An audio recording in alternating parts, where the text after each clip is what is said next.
Bonjour à tous, aujourd'hui on continue l'étude de la troisième Mishnah du quatrième chapitre du traité Brachot.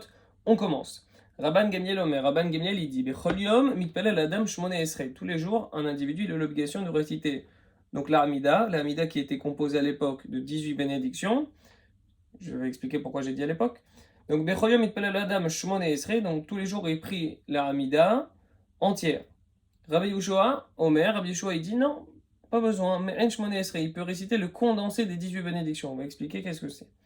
Rabbi Rabbi Akiva il dit Im Shegura Tefilato Befi, Yitpalel Shmone Esrei, Veimlav Me'en Shmone Esrei. Rabbi Akiva il dit si la prière elle est fluide dans sa bouche, ça veut dire qu'il la connaît bien, elle est connue, alors il fait la tefila en entière. Par contre, s'il a du mal, il la connaît pas encore bien, alors il peut réciter le condensé des 18 bénédictions. On explique tout de suite ce qu'on vient de dire.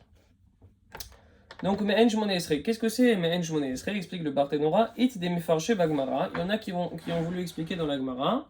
Shomer Mikol Bracha Bracha Mina Imsayot Bekotzer. Vechotem Alkol Achat Ve'achat.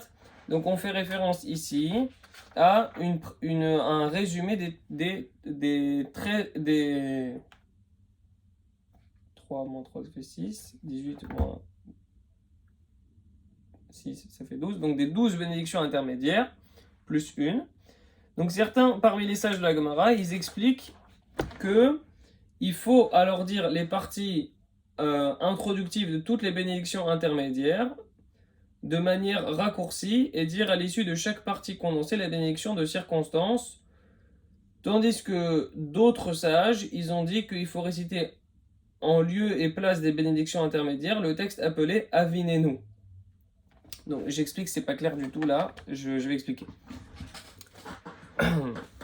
Il y a deux façons d'expliquer ce texte de la Mishnah, qui dit qu'on fait le résumé. Il y a une première approche, c'est celle de Rav. L'approche, c'est de dire, tu vois les 3 premières brachot, Magen Avraham, Mechayemetim, Akel, Akadosh, ça t'y touches pas. Les 3 dernières brachot, Retse, Modim et Mevarech et Israël Bashalom, ceux-là, les 3, tu touches pas. Qu'est-ce que tu vas pouvoir toucher? Les 12 intermédiaires. 12 plus 1. Explique. On va dire 12. Il y a 18 bénédictions en tout, 3 au début, 3 à la fin, 3 plus 3, 6, 18 moins 6, 12, donc 12 intermédiaires. Maintenant, ces 12 intermédiaires, il y a des brachot qui sont plus ou moins longues. Par exemple, Barech Alenu, Tashana Azod, et Kol Mine Tevuata, Letova, Ten Talmata, Lechal, Kol Pine Adama, Baruch Hashem, et Barech Hashanim. D'après Rav, qu'est-ce qu'il va faire? Il va lire le début de la bracha et la fin de la bracha. Barech Alenu Hashem Lokenu, Tashana Azod, et Kol Mine Tevuata, Letova, Ten Talmata, Lechal, Kol Pine Adama, Baruch Hashem, et Barech Hashanim. Par exemple. Même peut-être plus court au début, je sais pas où est-ce qu'il faudrait s'arrêter, mais par exemple, Ata chonen adam darat, baruch ata Hashem, chonen adarat. Au lieu de dire Ata chonen adam darat, ulamed le'eno jibida, chonenu meitecha, chochma bina vadarat, baruch ata Hashem, chonen adarat. Au lieu de dire tout ça, tu dis juste le début, Ata chonen adam darat, baruch ata Hashem, chonen adarat. Zéou. Et il fait ça pour les 12 bénédictions. Ça, c'est d'après l'opinion de Rav. Donc, début, fin de chacune des 12 bénédictions intermédiaires. D'après l'opinion de Shmuel, qu'est-ce que ça veut dire le Me'en, le résumé des bénédictions? C'est qu'à la place des 12 bénédictions, mais même pas les lire, il va lire un texte qui s'appelle Havinenu, qui est un condensé qui résume en un seul texte les 12 bénédictions à l'intérieur. Donc, est-ce qu'il est cité? Non, il n'est pas cité en entier. Voilà, si vous voulez, je vais vous le lire, traduit en français. Accorde-nous le discernement, Hachem notre Dieu, de connaître tes voies, soumets notre cœur à ta crainte et pardonne-nous nos fautes afin que nous puissions être délivrés de l'exil. Éloigne-nous de nos souffrances, rassasie-nous de la beauté de ta terre et rassemble-nous des 4 coins de la terre où nous avons été dispersés. Que ceux qui se sont départis de ta foi soient jugés et que ta main balaie les impies. Que les justes se réjouissent de ta reconstruction de ta ville sainte et de la restauration de ton sanctuaire. S'agissant de la résurgence de la maison de David, ton serviteur, et de l'instauration de la lumière du Mashiach ben David, puisses-tu répondre à nos appels avant même que nous les ayons proférés. Béni sois-tu Hachem qui écoute la prière. Voilà. Donc, si vous avez bien entendu, il y a chacune des bénédictions qui est allusionnée dans ce texte. Je ne vais pas le faire, sinon je ne vais pas expliquer à chaque fois, mais regardez, Et réécoutez bien, vous voyez, à chaque fois il y a une référence. Voilà, au début, accorde-nous le discernement, c'est Chonan Adarat. Ensuite, Hachem, nous, notre Dieu, fais-nous connaître tes voies, c'est Rotse Bichouva. Pardonne-nous nos fautes, c'est Chanoun Amarblis Loar, etc., etc. Donc c'est Havinenu, le texte de Havinenu, qui est là pour condenser, qui est mis au milieu. Donc trois premières brachot, on n'y touche pas. Le texte de Havinenu, très court, et les trois dernières brachot. Donc, Avinenu Hashem Elokeinu, le Da'at Dorkecha, Shi Beracha Achat, donc qui est une seule et même bénédiction, Shi Yeshba Me'en Kol Brachot, dans lequel est contenu le résumé de toutes les bénédictions, à Emtsayot intermédiaire, Shel Shmone Esrei, de la Hamida. Et Rotem, il conclut par Baruch Ata Hashem, Shomeya Tefila, béni sois-tu Hashem, qui écoute la prière. Donc, chez Goura Befiv, on a dit que Rabbi Akiva, lui, il faisait un entre-deux. Il disait que si jamais il connaissait bien la tfila, il la fait en entier. Il la connaît pas bien, il fait le résumé. Mazé chez Goura Befiv, elle est fluide dans sa bouche. Alors, on explique. Chez Oulamud Veragilba, ça veut dire elle est connue et habituelle dans sa bouche. Valacha ki Rabbi Akiva, l'alachal sur l'opinion de Rabbi Akiva, chez Mishen Tfilato chez Goura Befiv, pour une personne qui ne connaît pas bien encore la tfila. Obishat Atrak, alors dans un moment de cas de force majeure, Mitpalel Adam, cette personne-là, elle va prier Shalosh Rishonot, les trois premières, Shalosh Aharonot, les trois dernières, sans rien toucher, va Avinenu Beemtsa, et Avinenu au milieu.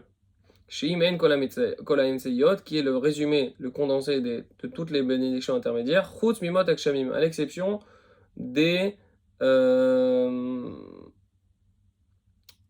Durant les jours d'hiver. Donc je me suis bien trompé tout à l'heure. Non, Barech Alenu, c'était un excellent mauvais exemple. Donc voilà, super. Le seul exemple que j'ai donné, c'était pas le bon. Pourquoi? Parce qu'on ne peut pas faire Avinenu lors de l'hiver. Pour quelle raison? Chez Enomit Palel Avinenu, Mipene chez Tzarich Lomar, chez Ela Bivirkat Hashanim. Pourquoi il ne peut pas dire Avinenu? C'est parce qu'il doit demander une prière pour la pluie dans Mevarech Hashanim. Donc, puisqu'il doit faire la prière en entier de Mevarech Hashanim, il ne peut pas faire tout le reste résumé et Mevarech Hashanim en entier. Donc, il devra tout faire en entier. Mais Chut Mimoestsei Shabbatot, et aussi la sortie du Shabbat, il ne peut pas faire le résumé. Il est obligé de la faire en entier. Pourquoi? Chez Tzarich le Omar Avdallah, Bechonen Adat, parce qu'on doit dire la Avdallah. Donc, dans la quatrième bracha de Chonen Adaat.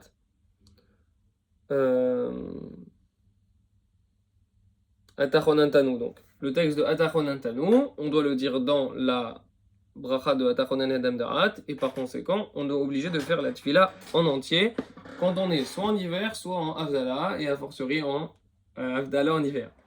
Donc, on résume, on avait une marloquette entre trois sages, entre Rabban Gamliel, entre Rabbi Yoshua et Rabbi Akiva. D'après Rabban Gamliel, dans tous les cas que tu connaisses la tefila, que tu connaisses pas la tefila, tu dois la faire en entier. D'après Rabbi Yoshua, tu peux même la faire le résumé. D'après Rabbi Akiva, si c'est fluide, tu la fais en entier. Si c'est pas fluide, tu la fais en résumé. On avait vu qu'il y avait deux interprétations sur qu'est-ce que ça veut dire en résumé. D'après Rav, dans la Gemara, résumé, tu dis le début, tu dis la fin. Tu lis le début, tu dis la fin des 12 bénédictions intermédiaires. Et deuxième interprétation, c'est les trois premières bénédictions, tu n'y touches pas, les trois dernières, tu n'y touches pas, ça c'était comme pour Rav, mais le texte, les 12 bénédictions intermédiaires, tu ne les lis pas et tu le remplaces ça par un texte qui résume tout ça. J'avais fait une allusion au début, j'avais dit 12 plus 1, pourquoi? Parce qu'il faut savoir qu'à l'époque, il y avait effectivement 18 bénédictions, mais il y en a une qui a été rajoutée à l'époque de Shmuel Akatan, et qui constitue la bénédiction qu'on appelle aujourd'hui Birkat Aminim. Donc la bracha qu'on fait en ce qui concerne l'éradication des hérétiques et des impies qui désirent notre mal.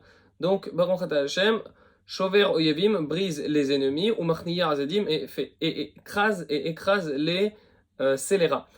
Donc, cette bénédiction-là a été instituée de manière postérieure à l'institution de la Hamida, parce que le texte de la Hamida a été rédigé par les hommes de la Grande Assemblée, Anshe Knesset Agdola, il y a à peu près 2500 ans, et le texte qui a été rajouté, la 19e bénédiction de la Birkat Aminim contre les hérétiques, et les impies, et les gens qui nous veulent du mal de manière générale. Cette bénédiction-là a été instituée il y a à peu près 1900 ans.